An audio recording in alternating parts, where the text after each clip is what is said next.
में आप सभी का वेलकम है। तो आज की जो मेरी बड़ी स्पेशल रेसिपी है गाजर का हलवा। जैसे विंटर स्टार्ट हो चुका है और गाजर का हलवा हर किसी का एकदम फेवरेट होता है। और तो आज यही रेसिपी मैं आप लोगों के साथ शेयर करूंगी। तो मैंने कई तरह के हलवे बनाए हैं, मूंग की दाल का, सूजी का, आटे का हलवा। बस मैंने अब आप लोगों के साथ गाजर का हलवे की रेसिपी शेयर करूंगी। तो यूएसए में इंडियन गाजर मिलना बहुत ही मुश्किल होता है, पर फाइनली मुझे इंडियन गाजर मिल ही गई। तो मैं आप लोगों के साथ गाजर के हलवे की रेसिपी शेयर करूंगी। तो यहाँ पे मैंने रेड गाजर ले ली है। 1 kg मेरी गाजर है। इसे अच्छे से वॉश करके और मैंने पील कर लिया था। अब हम ग्रेट करेंगे। तो मैंने अपनी गाजर को ग्रेट कर लिया है। इसके साथ ही मैंने एक वॉक में एक बड़ा सा चमचा देसी घी डाल दिया है। फ्लेम को मैंने यहाँ पे मीडियम कर रखा है और जो गाजर को ग्रेट कर रखा था वो अब इसमें ऐड कर देंगे हम।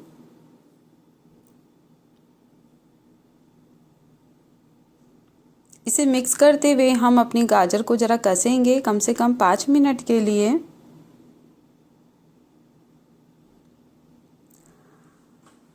अब मैं यहाँ पे 1 कप गरम दूध ऐड कर दूंगी। दूध डालने से हमारी गाजर का हलवे का जो टेस्ट है वो काफ़ी बढ़ जाएगा।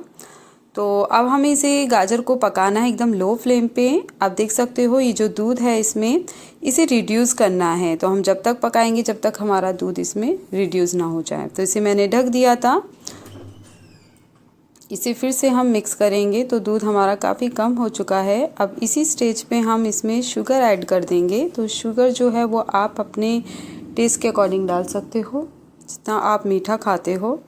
और फ्लेम को मैंने यहाँ पे लो कर रखा है। तो जितना लो फ्लेम पे हम अपने हलवे को कसेंगे उतना ही उसका टेस्ट जो है वो बढ़ेगा।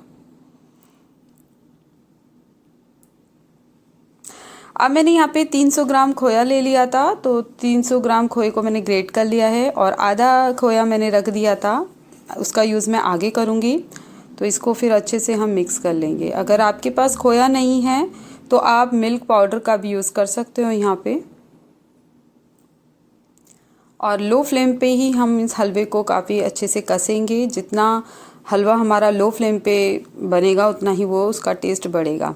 अब हम अपने ड्राई फ्रूट्स को अच्छे से रोस्ट कर लेते हैं। तो एक पैन ले लिया और 1 चमचा देसी घी डाल दिया था। और ये कुछ ड्राई फ्रूट्स हैं, काजू, बादाम और किशमिश। तो यहाँ पे ड्राई फ्रूट्स आप अपनी चॉइस के भी ले सकते हो।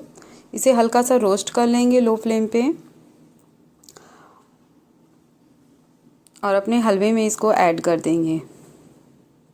तो हमारा जो हलवा था वो लो फ्लेम पे बन रहा था। तो जब इसका हलवा जब अच्छे से रेडी हो गया था तब इसमें से एक खुशबू निकलनी स्टार्ट हो गई थी। तो अब मैंने यहाँ पे ग्रीन कार्डमम जो है वो 2 स्पून ऐड कर दिया है एक अच्छे फ्लेवर के लिए। इसे फिर से हम मिक्स करेंगे। तो आप देख सकते हो कि हमारा हलवा कितना दानेदार और कितना टेस्टी सा दिख रहा है हमें। तो जितना ये दिख रहा है, अच्छा दिख रहा है, उतना ही ये बहुत बढ़िया बना था खाने में। और जो बाकी मेरा खोया बचा हुआ था अब हम इधर ऐड कर देंगे उसको। तो हमारा हलवा जो है वो अब रेडी हो चुका है। तो फ्लेम मैंने यहाँ पे ऑफ कर दी है। तो आप भी रेसिपी को ज़रूर ट्राई करना। और ये विंटर स्पेशल रेसिपी है गाजर का हलवा। गाजर का हलवा तो सबका फेवरेट होता है। और आप मुझे ज़रूर बताना कि आपका हलवा कैसा बना था। और आपको ये रेसिपी अच्छी लगे तो लाइक, कमेंट और शेयर ज़रूर करना। यदि आप मेरे चैनल पे नए हो तो please subscribe to my channel. And thank you for watching my recipe. Bye.